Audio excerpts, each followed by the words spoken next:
হায় হায় হায়! শখ করে সেমাই খেতে চেয়েছিলাম, দুধটা কেটে তো পুরো ছানা হয়ে গিয়েছে। আসসালামু আলাইকুম। এই সেমাইটা রান্না করতে গেলেই আমাদের সাথে এরকমটা হয়ে থাকে।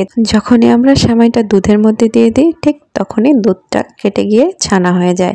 আজকে আমি যে পদ্ধতিতে আপনাদেরকে এই সেমাইটা রান্না করে দেখাবো, এভাবে রান্না করলে দুধ একদম ফাটবে না, ছানাও কাটবে না, খুব সুন্দরভাবে সেমাইটা রান্না হয়ে যাবে। খালি কড়াইয়ের মধ্যে সেমাইগুলো দিয়ে একটু ভেঙে ভেঙে নিচ্ছি হাত দিয়ে, যাতে সেমাইগুলো ছোট ছোট টুকরো হয়ে যায়। তো প্রথমেই আমি সেমাইটাকে ঘি দিয়ে ভেজে নিচ্ছি। এটাকে একটু লালচে করে ভেজে নেব। ঘিটা অপশনাল, এখানে কেউ চাইলে এমনিতেও ভেজে নিতে পারেন।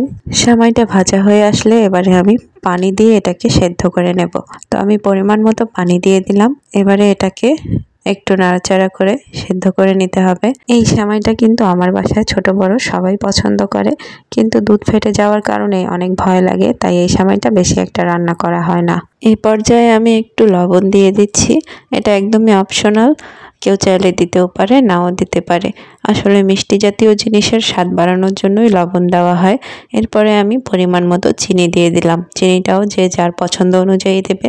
কেউ কম মিষ্টি খেতে পছন্দ করে, কেউ আবার বেশি মিষ্টি খেতে পছন্দ করে। চিনিটা দেওয়া হয়ে গেলে আবারও আমি নাড়াচাড়া করে এটাকে ভালোভাবে সেদ্ধ করে নেব।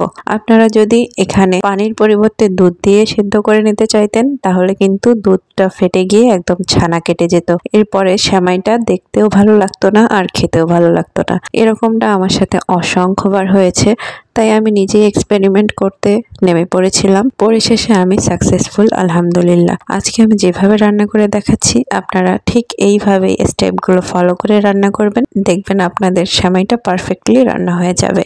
এরপরে আমি এখানে দুটো এলাচ দিয়ে দিয়েছি।